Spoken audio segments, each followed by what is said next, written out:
Good morning, everybody. It is Thursday, day 4, week 1, cycle 2, and so I just have today and tomorrow, and then I'm done for the week.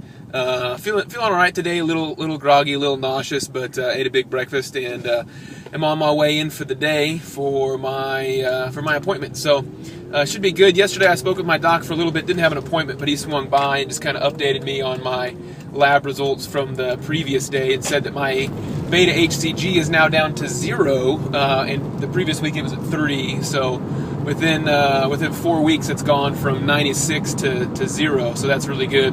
I don't know if I mentioned it before. Maybe I did, maybe I didn't. But with a beta HCG level of 96, I was able to pee on a pregnancy test and pass it.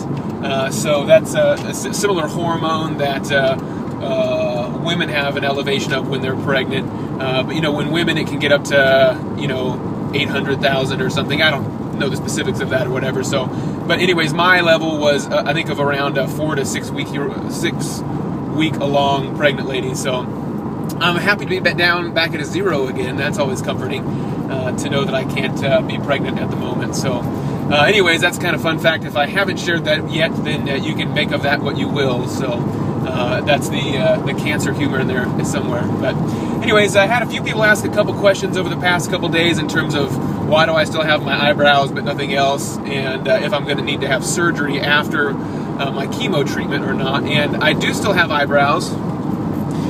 If you've been watching closely, you may have noticed that they're thinning out a little bit. I'm careful when I wash my face. I don't want to blow them off. I have quite furry caterpillars for eyebrows, and so I think that I'll look, just a little bit more dramatic without those. So we'll see. The chemotherapy, it's mainly this heavy week that affects my hair loss the most, and so I probably won't have, I still have a little bit of beard hair, but really now when I shave my head on Tuesday, and whenever I shaved it, it was more of just like pulling the hair out than really shaving anything. So it was a little bit painful just as the hair was kind of coming all the way out. So my beard now, if I rub on it, whatever's left just kind of comes out, really short little hairs. So there's definitely some big bald patches rather than little bristly spots now. So but eyebrows, a lot of people that I've talked to have not lost them completely, but for some they've just thinned out a whole lot. Some women that I've talked to said it thinned out enough where they just took them off and drew them in. I'm not too interested in drawing on eyebrows, but it could be fun to have a nice unibrow for a while, so we'll see what happens there.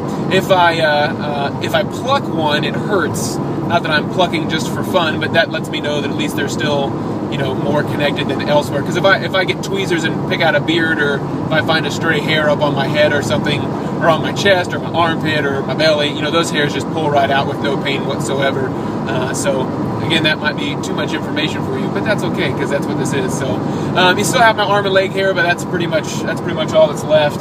The cancer affects fast-growing cells, and that's hair follicles or roots or whatever included in there. I'm not a doctor, so I don't know all the details. You can Google for chemotherapy and hair loss to learn more, but it affects everybody differently. So there you have it. So I probably won't have hair till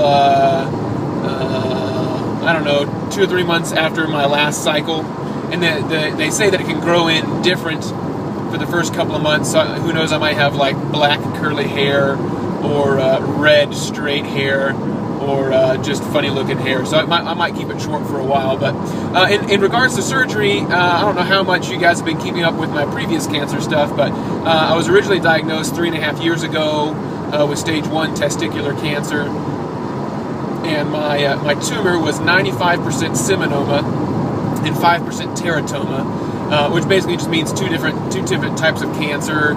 Each of them progress in different ways. And so at the time, my doctor, who is still my doctor, suggested that I wouldn't need chemotherapy or surgery. Typically, and in the past, they would just go ahead and do, I believe it's a retroperitoneal lymph node surgery, which they would go through in my chest and just kind of pull out the lymph nodes that would be affected next. But with statistics as high as they are, and with as much data that they have, he decided that watching would be better than going into another surgery. And he definitely didn't think chemo was needed at the time. So just kind of surveillance and that kind of stuff. So, and usually once you make it past the 2-year mark, usually you're good to go. So, but lucky me, I made it to 3.5, and there we go. The teratoma is the type that he thinks came back, so that 5%, which can be a slow grower. And so he thinks it did move into my lymph nodes, especially with the elevated HCG, which typically seminoma type cancers don't secrete that hormone. So anyways, all that to say that when they're all said and done with my chemo treatments, I'll have another CAT scan, and if there are still some signs that my lymph nodes are enlarged, they might go back in and do that surgery then. Sometimes the teratoma doesn't completely respond to cancer in that, or to the chemotherapy, in that it won't go away 100%, but it'll shrink down in size or whatever. So there might be some need for that, but I don't think so. You know, I didn't have a whole lot of enlarged lymph nodes, and the lymph nodes that were enlarged weren't outrageous and too high above normal size. I mean, the normal spectrum of size. So I don't, you know, we haven't really discussed that a whole lot more, and he doesn't seem to have too much concern for that. So anyways, that's that. No idea. My phone is not facing me, so I never have any idea how long these videos are. So you're more than welcome to sign off whenever it gets boring, or if I verge into the grossness, like talking about my armpit hair. But anyways, if you got more questions, let me know. I'd love to answer them. I've got today and tomorrow, and then I get to start my weekend, so I'm pretty excited to be done of sitting in the doctor's chair for 6 to 8 hours a day. So anyways, it's going good though. Things are moving along. Cancer sucks, but we're killing it. So anyways, have a good day, everybody.